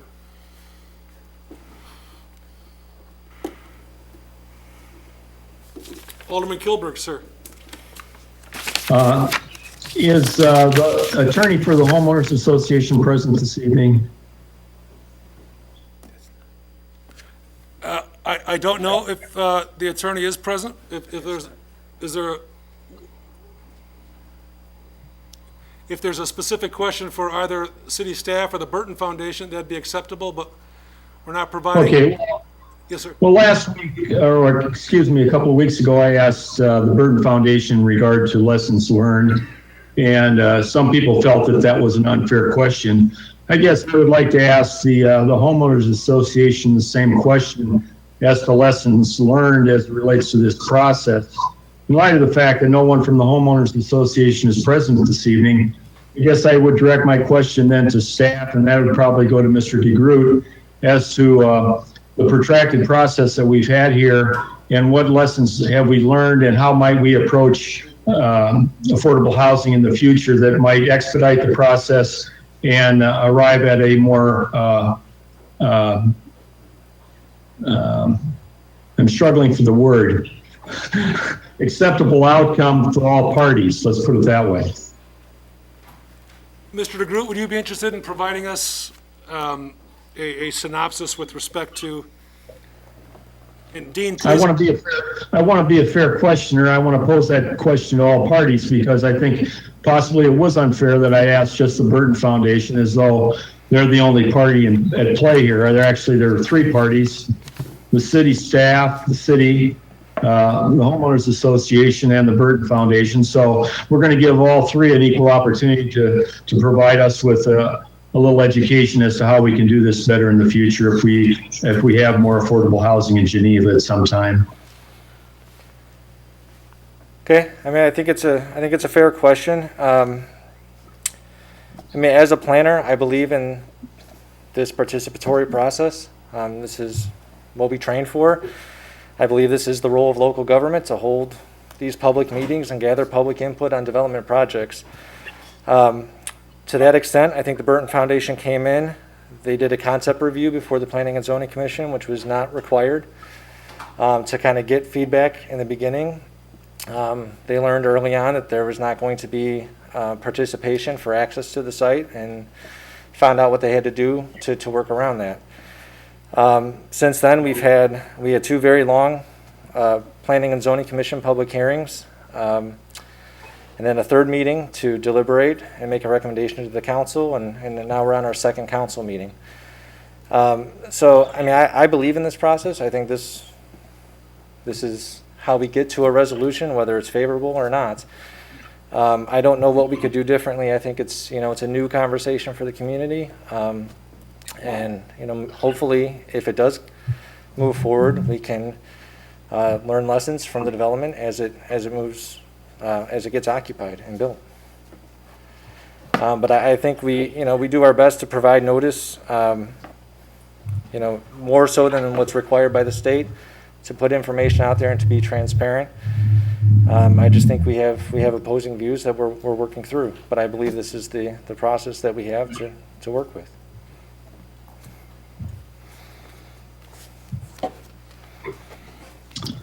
Thank you. You're welcome. Is there anything else? Anything else, Alderman Kilberg?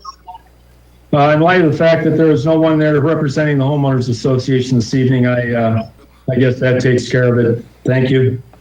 Alderman Kilberg, just to be clear, we believe there may very well be somebody from the HOA that's on either tuned in virtually or tuned in via our link. However, this is we are at the stage of the council meeting where deliberation is among and between the council members, professional staff of the City of Geneva and the Burton Foundation. It does not allow for cross-examination or direct examination of anyone other than those parties referenced. All I'm trying to do is improve the process, and if they had something to add, I think it would be helpful, but in light of what you said, I guess that's the way we need to proceed. So message well taken. I'll shut up. Thank you. So Alderman Kilberg, just to put a finer point on that, we heard from the HOA's president and I believe the attorney during the public hearing phase. That is the evidentiary process that's open to any and all that wish to ask questions or opine on the matter. After the public hearing was closed, there is no other additional, and it was closed. I mean, that was, as Mr. DeGroot said, I think it was 7 hours in the making with respect to public comment, commentary, cross-examination, et cetera. So once that was concluded, the process now is deliberatory, and it's the deliberation of this body insofar as the applicant is concerned. That's the confines of the matter now. Well said. Thank you. Thank you, sir. The floor is open to any council member who has any questions or comments for the Burton Foundation team or the City of Geneva professional staff. We also have Mr. Chismark on the line as well from WBK. Alderman Kilberg, sir. Could someone speak to the shift of the pavement within the right-of-way 3 feet to the northwest to better align with Heritage Court? That's a new addition and it hasn't been addressed yet this evening. Is there anyone there that could provide commentary as it relates to that topic? Mr. Diondo? Yeah. The engineer representing the Burton Foundation will address your question, Mr. Gilbert. Mr. Thank Diondo, you. the floor is yours, Yes, sir. so I've continually moved that to the northwest, from the original submittal. I've moved it over 20 feet now. So I went ahead and moved it another 3 feet. I wanted to have, 5 or 10 feet so our contractors could get in there and build the curb without going onto that property. But we've decided that, discussions with the city engineer, we think we can go another 3 feet and still have a couple of feet for the contractors to get in there and form up the curb. So I went ahead and pushed it another 3 feet. So now we very close to being aligned with Heritage Court. Again, we have like a 3-lane wide entrance and they only have a 2-lane. So where do you say that you are aligned? In my opinion, we're more than aligned. But, so now when you exiting out of Emma's Landing, you should be able to drive right across the street, right into Heritage Court. Very minimal offset. I think that's a nice improvement. I appreciate the Burton Foundation and their efforts to try to accommodate that concern as it relates to alignment with Heritage Court. Thank you. That's all I have right now, Mayor. Thank you, sir. The floor is open to the council.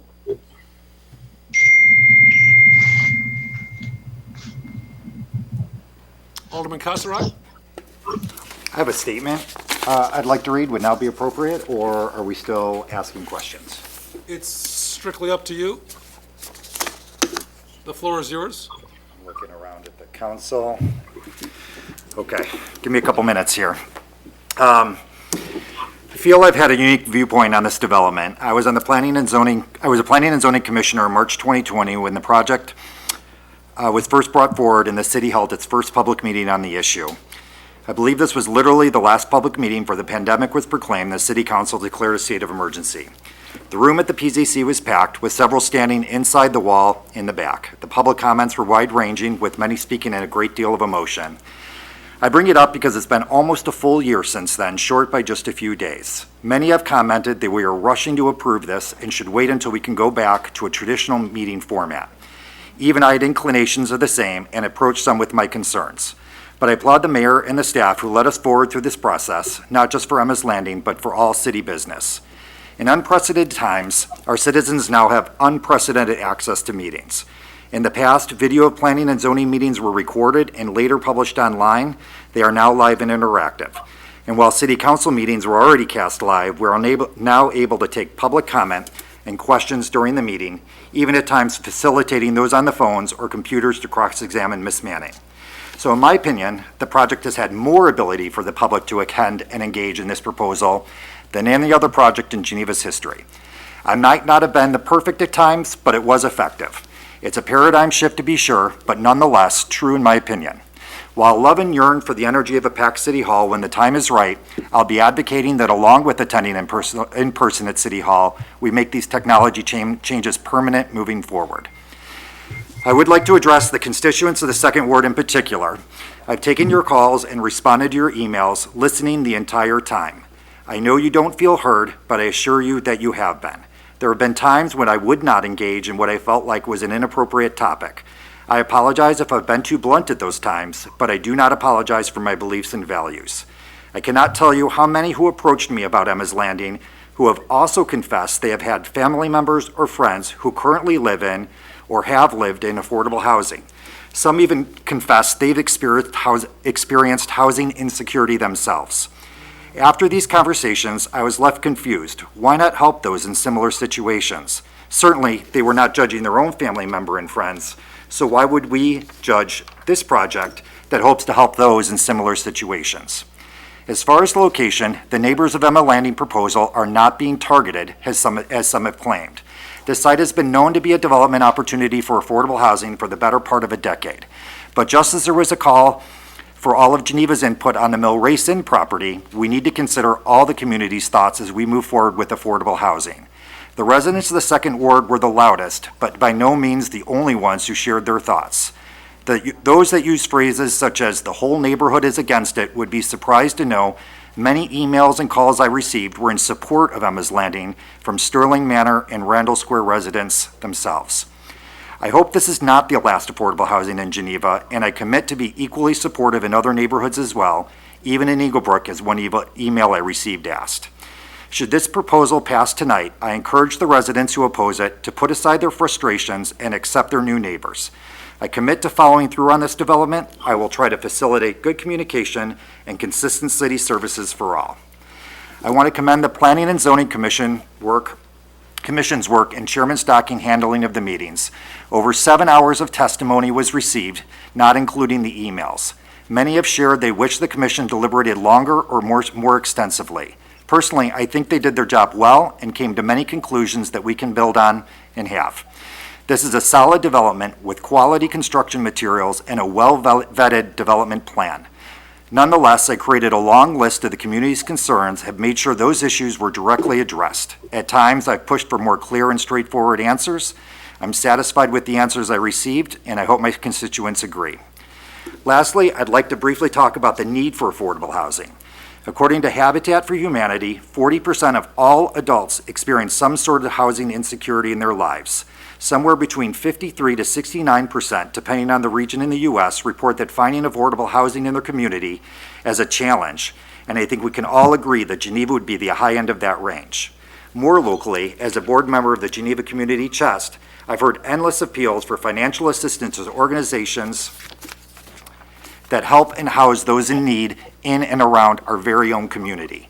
Geneva offers us endless opportunities, a good education for our children, employment, culture, and even neighborly support when needed. We should, in a moral sense, be willing to share these opportunities with those that have less means than ourselves. I was struck by an email we all received from a resident that essentially opposed Emma's Landing just a couple hours before this meeting started.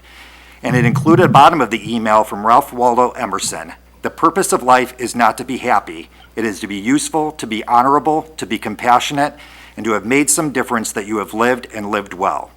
I believe my vote in favor of Emma's Landing tonight is honorable, compassionate, and will make a difference. I believe my vote in favor of Emma's Landing will make Geneva a better place. I believe my vote in favor will make Geneva more diverse and more inclusive. I'm passionate about voting yes for Emma's Landing, and I encourage my fellow councilmates to do the same. Thank you. Thank you, sir. The floor is open to any council members. Alderman Milagro, sir. I have a statement as well of sorts. To me, there's two parts to this proposal. One piece comprises all the aspects of a proposed townhome development, and the other piece consists of everything else around that. Regarding the townhome development, we've heard concerns from many people, similar to those that we've heard about other proposals, going back to at least 2015 with the development of Park Place, with the development of the Riverbank townhomes, with the development of the greenhouse property. The fact that these concerns come up often adds emphasis to their relevance. And these concerns are listened to. Planning at PZC and staff recognize these concerns as valid and consider it their responsibility to ensure that any approved development meets the criteria we've established through our plans, our ordinances, to keep any concerns from becoming a reality.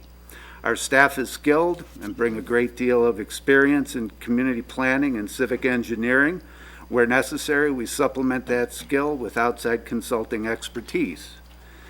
PZC members are experienced, dedicated public servants, and together we have a track record of success that has helped make Geneva the community that it is. Looking at the proposed development specifically, we're looking at a townhome development nestled between other townhomes and light industry. The proposed density complies with the Sterling Manor PUD requirements. The traffic analysis uses IDOT data from 2018 and applied industry standard assumptions and approaches to the data. It was done by a firm that we have experience with from other developments, and to my knowledge, they have not been in error. Drainage is an issue in this area. We've talked about it in great detail over the last 2 nights, but as we learned tonight, this development will not exacerbate the situation, and we also have experience from other developments that engineered and managed water flow is better than random nature's way. Construction materials and landscaping are sound. Last discussion, there was concern about a Phase 1 environmental study, and we've established that a Phase 2 will be done and that it is in fact standard practice for this developer to do that. Now regarding everything else, and really what is everything else? We're looking at a proposal for a 45-unit townhome development. 18 are targeted for families earning up to 80% of the area median income, 27 for those earning up to 60% of the area median income. Recently, there's been talk of units reserved for people with lower earning levels, but I asked about that specifically last week. The rent is set at a price point that's affordable by people earning up to 80% and 60%. If somebody makes less than that and passes credit background checks and passes criminal background checks and can make rent, why shouldn't they be allowed to live there? Regardless, I think what we're talking about, instead of calling it affordable housing or attainable housing or anything else, what we should talk about is this is really housing that people who work in Geneva can afford. Now, I'm not saying that everyone or even anyone living there will be from Geneva or actually work in Geneva, but I am saying that it's rent that's priced at a point where people very much like those that we see and interact with every day can afford. People that we see and interact with when we shop, when we dine, when we visit a doctor, a dentist, or even drop our kids off at school. So anybody who knows me knows that I've been wrestling with the concept of this type of housing for as long as I've been on the council. I've been reluctant in the past to approach this without some of the tools that would be offered by home rule, but I've also come to learn that waiting for home rule it's just not coming, and I don't see any chance that we'll actually obtain it at any point in the future. So it's here, and we have to look at it as what it is. I've just described the way I see it. It's housing for the people who work in Geneva. I do believe that the key to successful rental property in general, not just this one specifically, is responsible ownership. For this development, we have to decide if the Burton Foundation will be responsible for ensuring that Emma's Landing is a pleasant and peaceful addition to what is already a pleasant and peaceful neighborhood. I actually met with the Burton Foundation back in 2017 because my house is within 250 feet of the Campana property. In the discussion that we had that day, I understood their approach to screening. I understood their approach to property maintenance. I understood their approach to helping people in need, and I grew comfortable with them as a provider of this type of housing. There have been a number of questions that I think are attempts to determine or to undermine their reputation, but one thread that I have not seen is how they're viewed by officials in the communities where they do have properties. I've heard from officials in South Elgin, Gurnee, and Sterling. In South Elgin, officials say that they're excellent business partners. They're 4 years into Water's Edge with no issues. They've delivered as promised and more. Gurnee also says they've delivered what they promised and that what they promised is a quality product. They did point out that it's a different type of property than we're looking at in Emma's Landing, and it has situations that are unusual. However, their view of that situation is really the Burton Foundation needs to learn when to call the fire department and when not to call the fire department. Evidently, you guys call the fire department every time somebody stubs their toe. The residents do.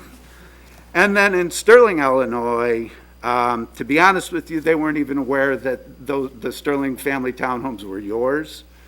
And the reason I was speaking to the alderman for that ward is that there's no issues with these properties. There's no issues with property maintenance. It's pleasant, it's well maintained, and she took pains to tell me that her constituency is very vocal about what they think and feel. And so the fact that she's heard very little or nothing about this property speaks volumes in her opinion. Well,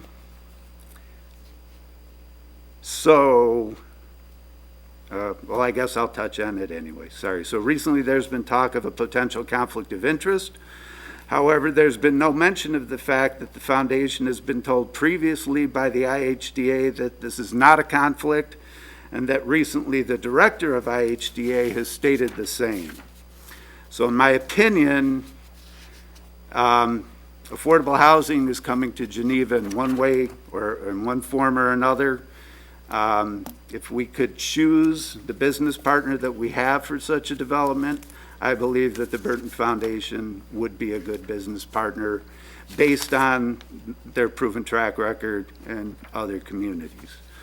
I guess that's a long-winded way of saying that I've kind of been watching this, looking for a reason to say no. And I really don't see one. The concerns that we hear here in terms of the townhome development, we've all heard them before, and I believe that through the questioning we've gone through over the last 2 nights, those concerns have been addressed. And then any concerns around everything else sort of depends on what your definition of everything else is. And I personally don't see an issue with living near or with people who work in the places that I frequent every time I'm out of work. So I also am going to support this development. Thank you. Thank you, sir. The floor is open. Alderman Swanson, sir. Thank you, Mayor. Following Alderman Maladra, I'll make mine a little more brief because he mentioned quite a few things that I had in mind as well. I went back to our strategic plan in 1997, and affordable housing was mentioned in there. So it's been over 23 years, 24 years that we've been looking to do this. The Homes for a Changing Region report identified a surging demand of affordable housing needs for both seniors and families. And we needed to address that, and this city council adopted that in 2014. Since then, I'm not aware of any new affordable housing being constructed in Geneva. So we haven't taken care of the problem. So we just approved the incentive program a year ago to help facilitate construction of affordable housing.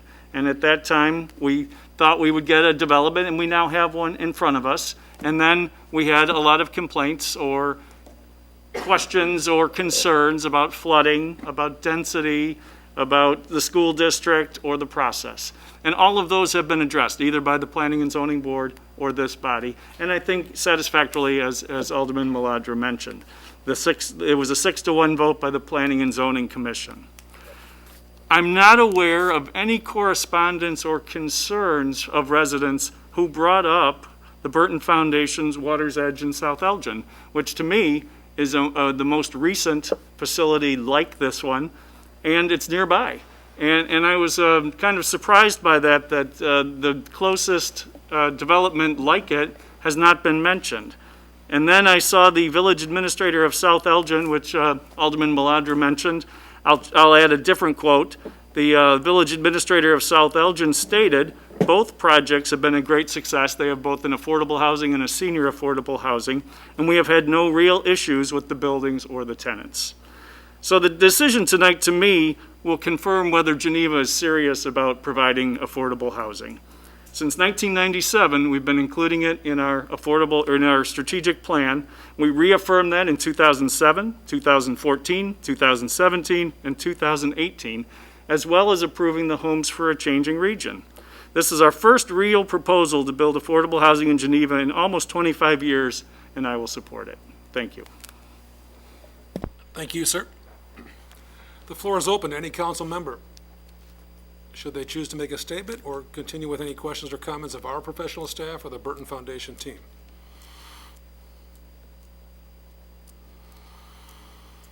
Alderman Kilberg, sir, the floor is yours.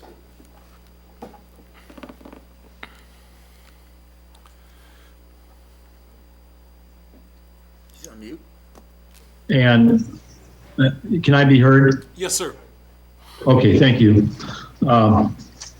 And then I'll retire my comments for the night then. I'm going to provide a few quotes from the well-known philosopher Ricky Bobby from Talladega Nights. I think all of you that have watched the movie, there are 3 quotations from that film, I think, that have application to this process. The first is, if you ain't first, you're last. Second, like the frightened baby chipmunk, you are scared by anything that is different. And third, you gotta cross over the anger bridge and come back to the friendship shore. Now, I'm not going to interpret how those quotes might apply to this process, but I think if you reflect, I think they all have some application. Ricky Bobby was no dummy. The outcome of the PUD has been a real struggle and not a model for Geneva, I think, to look to for the future. It's sad that we really haven't come up with any suggestions or ideas to improve the process. And I think that's really where our failure's probably been. That through all this, we don't have any answers to do it better in the future. And essentially what we've been told is that you gotta slug it out. And that's sad. We've heard enough straw man arguments to credit and discredit the project to fill a landfill. We've heard it. I've got about 350 emails, and I think each and every councilman has the same probably, with arguments on both sides and people that are very passionate. I supported the sale of the property last summer so that some negotiation between the Homeowners Association and the Burton Foundation would take place and we could reach a friendship shore. Obviously, that hasn't taken place. To a great extent, the last 8 months have turned into trench warfare. With the outcome decided, also probably support the majority, since agreeing to disagree has a role, and that as a community, we need to get behind this project and obviously move forward. That said, the council's role moving forward should really be twofold, because the burden of proof now rests with city staff, the mayor, and the city council, and if we're going to deliver. The first point, those 2 points, to the Burton Foundation. We should expect you to build and maintain Emma's Landing to the highest standards you profess. The oversight and monitoring by the city should be a high priority. That burden rests with staff, the mayor, and each and every one of us as a council. We expect a model project that will win the respect and support of Geneva residents, including those of Sterling Manor. Geneva residents need to look to this project to be a source of pride in the future, and not a scar or a testament to failed zoning and planning. Anything less will reflect on our leadership and a failure to deliver on what you have promised to our taxpayers. And taxpayers pay all bills. Finally, to the Homeowners Association, as a council and staff, we have now taken on the responsibilities as it relates to traffic concerns, water management, and any other issue that might surface as it relates to the property safety and your property values. Because if we fail, your property values could be impacted. So it's now our responsibilities providing oversight and making sure that this is a success. I've determined the major overriding concerns of the Sutherland neighborhood are a priority. As a council, the majority has decided that your concerns are the straw men or are lacking in sincerity or without sufficient merit for the council to deny the PUD and prevent Ems Landing from moving forward to its completion. So, in some regard, we're saying that your concerns weren't real. But the reality is that a lot of those concerns are off-site. They're not really maybe Ems Landing's problem. They're the city's problem. I will commit to you that I will press for the council to take action on these overriding concerns and see that they aren't shelved and forgotten, and that we'll let them go away, because you've expressed concerns and some of them are very legitimate. But what we're saying is that the priority, the PUD is the priority, and that we're going to press forward with it. Probably the outcome will be 9-1 tonight. We all know that. I ask those voting for this project to also commit to the city's actions that will prioritize measures to remediate and find remedies to the concerns of the taxpayers as it relates to their neighborhood. I think that we owe that to them. And with that, thank you for your time, and it's been fun. Thank you, sir. The floor is open for any council member. Alderman Marks, the floor is yours, then Alderwoman Ruby. You know, I do have some comments to pretty much follow. Dean, I do understand that there are real issues out there. There is water problems. We know that as a city. We know there's traffic issues out there. We've known that. We have addressed it. I do hope, and I will commit to trying making those priorities, especially when the water study is done, that we can fix some of those problems, because they're there. We all know it. We've seen the pictures. We've heard everybody talk. They are real. I understand that they're real. I feel for you. I get it. I live over there. I know what it's like. I know how that detention pond by the firehouse always floods over. I know the streets, Lewis Drive always flows over. You know, I know that it takes almost, sometimes a day, 15 to 20 minutes to get out of those subdivisions up on Randall Road. They're problems that we need to work on, and we will work on them. I think we'll hold everyone accountable for that. I think the mayor understands we need to work on those problems. I don't think you disagree with me on that. And I think we will work on those. We will make them somewhat of a priority, I think, because it's going to make everybody a better place. I really do. So I call on you all to help make those problems a priority for the city so that we do solve them as they come forward. And I think if anyone else has anything to say, that's all I had to say, Mayor. Thank you, sir. Alderwoman Ruby, the floor is yours. Thank you. Special request for Brenda or Susan to please print one of Dean's Ricky Bobby quotes in the paper. Those were awesome.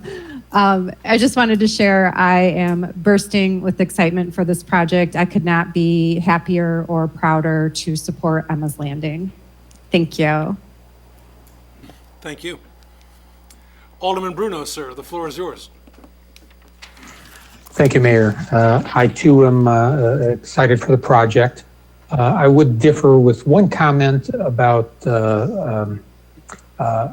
people's arguments not being heard or feeling that they might be dismissed. We can get 100 requests or statements saying this will impact XYZ, flooding, property values, whatever. Just takes one, and we look at it. I think we've done a thorough job. I've looked at the scholarship on all of these issues. I think we've addressed it well. I will enthusiastically support the project and look forward to this. Hopefully, it will be a model for us. Beyond that, it's been said, and I agree, that ideally, affordable housing is scattered throughout the community. We simply can't make a dent in our needs unless we change zoning, eliminate single-family zoning. We really can't have the distribution of affordable housing that people would like and would be ideal. Open spaces, we have very few parcels in town that can accommodate developed such as Emma's Landing. I think the city's done a good job. I think arguments have been heard. And again, I will enthusiastically support it. Thanks. Any other council member, either to ask questions of the Burton Foundation team or the City of Geneva's professional staff, which is also a team? Alderman McGowan, the floor is yours. Thank you. I can't assume how the vote is going to go this evening, but I'm starting to get a pretty good sense. And I just want to say that if this council does vote to approve Emma's Landing, I have a statement for any future residents that will live at Emma's Landing, especially the first ones to move in. And I want to say to them, you are welcome here. We are glad you are here. And many, many people have been waiting for you and are very happy that you will become Geneva residents along with all of us. So again, that is just a statement if this council does approve Emma's Landing this evening. Thank you. Thank you. Any council member? The floor is open for questions, statements, clarifications. I see no hands up virtually. I see no hands up nor sense any hands about to be raised in the chamber.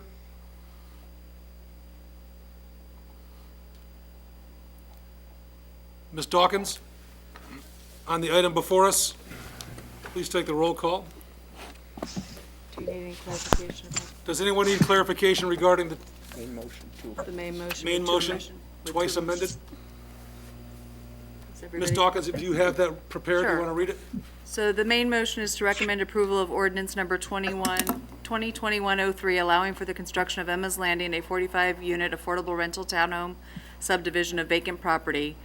And then we've amended it to add, as a condition of plat approval, completion of a Phase 2 environmental study verifying the property is buildable, an amendment to require the Burton Foundation to provide a solid screen combination with both fencing and landscaping on the north end of the property along the train tracks, notwithstanding engineering challenges that cannot be overcome. Any questions with respect to the motion as twice amended?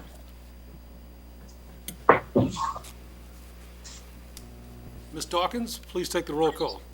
Bruno? Bruno, aye. Burkhart? Aye. Ruby? Ruby, aye. Caven? Aye. Kilberg? Kilberg, aye. Kasserag? Aye. Maladra? Aye. Marks? Nay. McGowan? Aye. Swanson? Aye. The motion is passed, ladies and gentlemen, with 9 in the affirmative, 1 in the negative. We are advancing on the council agenda, folks. Forgive me if I'll turn the locator. There we go. New business. We have new business, any new business from the council? If no one has anything, I have two things, but I'll defer to the council first. A very generous good luck and warm wishes to our Geneva High School cheer team. The first time in the history of the school they have made the state championship. And of course, a huge congratulations to our dance team, who has yet again won the state championship. So pretty cool.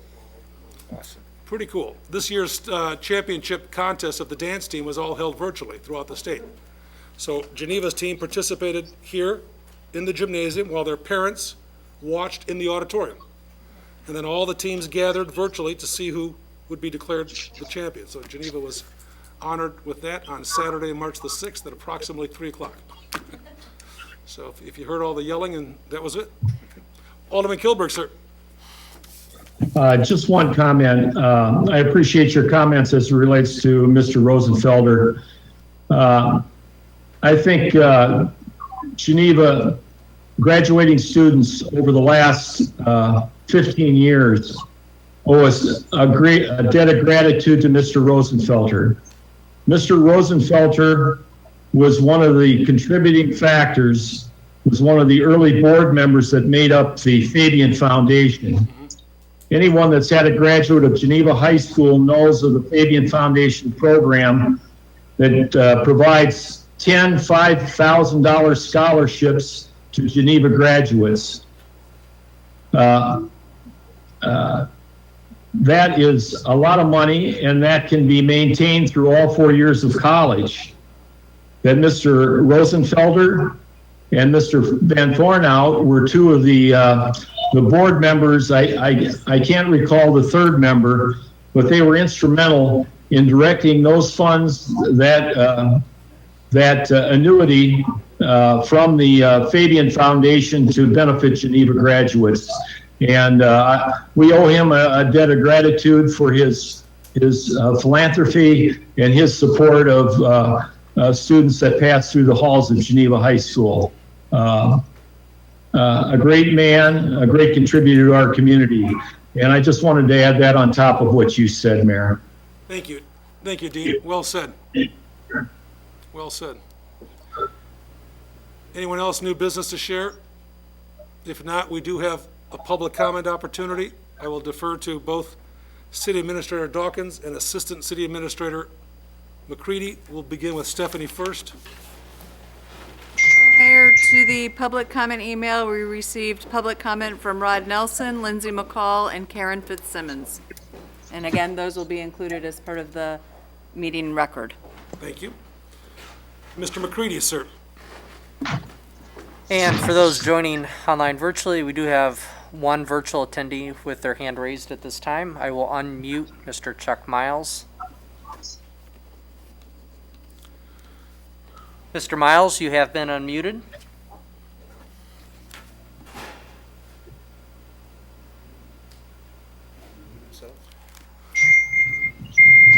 Sometimes it does take a moment to go through. Again, Mr. Miles, your hand is raised and you have been Microphone's off. unmuted. Was not? Okay. We gotta fix the effing lights here. Mr. Miles, the floor is yours, sir.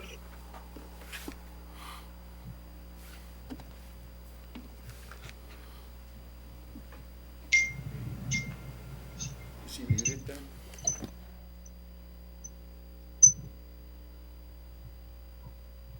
Let me try unplugging what I got here. There you go. Can you hear me? Yes, sir. We can hear you now.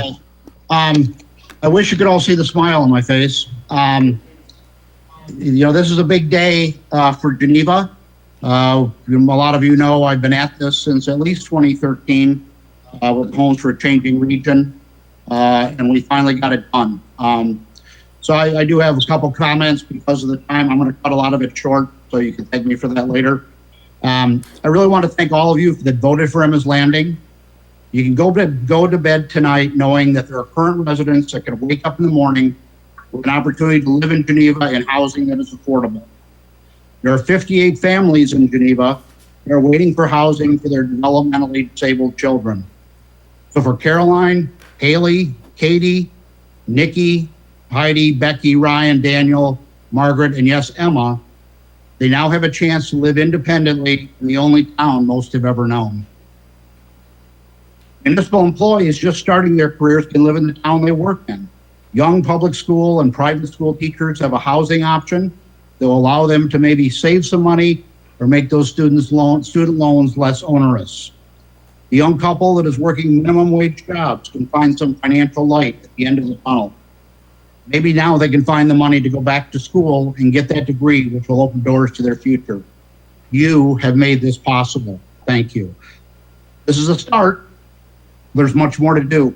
You know, when we passed the zoning a little over a year ago, we said that was the easy part, and actually getting the units here was tough, and we saw that. This is the first affordable housing developed in Geneva in a very long time, if ever. And I commit to you, just like I have since 2013, to work with you to improve the process and to improve communications. These are always going to be tough discussions.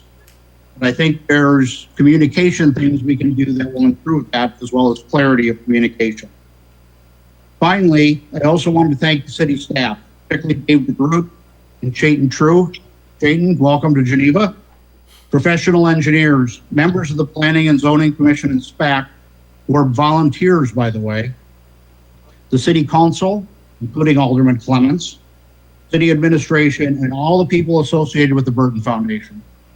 You've handled yourself with professionalism in the face of misinformation, gossip, and personal questions about your integrity. A big thanks to all the residents that have supported affordable housing and Emma's Landing in particular. I also wanted to thank those residents that reached out to ask questions and seek answers about affordable housing and Emma's Landing. Your willingness to learn and get more information is greatly appreciated.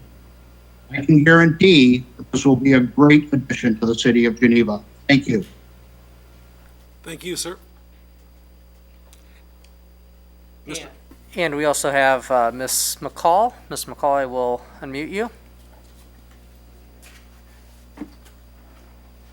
Hi, can you hear me? Yes, we can. Thank you. Great, thank you. So obviously in meetings past, you've all heard from me.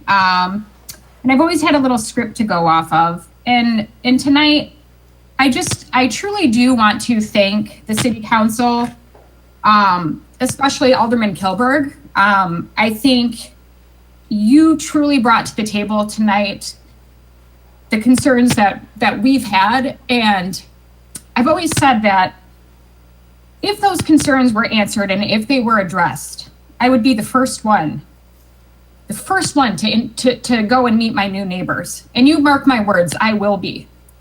I will bring my kids there. I will take walks there. I will introduce my German Shepherd to all of those kids and to all of my new neighbors. But I do appreciate the fact, Alderman Kilberg, that you mentioned that this is now on the city. Pardon, I got choked up. Because if these issues that we discussed tonight are not met, you all now know I have all of your emails, and I am more than happy to email you with my concerns and my questions. So I just want to thank you all for the questions that you asked, for the answers that you received from the Burton Foundation. And I want you to know that the residents of Sterling Manor, we are loving people, we are caring people. We will be there trick-or-treating with our kids. We will be there welcoming everyone into our neighborhood. So don't for a second think that we're against the people that are moving in. It's just our concerns about our property, the traffic, everything that we've addressed and we've talked about time and time again. I don't doubt that the Burton Foundation has put a lot of effort into this. I appreciate that. And once again, we do look to you, our city officials, our elected officials, to ensure that things are done properly moving forward as you would with any development. So thank you for tonight. It's the outcome I think that all of us expected, but I just want you to know, every single person, whether for or against, just know I speak on behalf of a lot of residents that we are welcoming and we are happy that we will have people joining our community that maybe could have not resided in this area before. So thank you. Thank you. Mr. McCready? There is no one else raising their hand at this time. Ladies and gentlemen, is there any additional new business? Otherwise, if no one objects, a motion to adjourn would be in order. Alderman Marks makes that motion. Ms. Dawkins, please take the roll call. Bruno? Bruno, aye. Burkhart? Aye. Ruby? Ruby, aye. Caven? Aye. Kilberg? Kilburg, aye. Kosrog? Aye. Maladra? Marks? Aye. McGowan? Aye. Swanson? Aye. Ladies and gentlemen, we are adjourned. Thank you all very, very much. Enjoy the nice day tomorrow. Have a good night.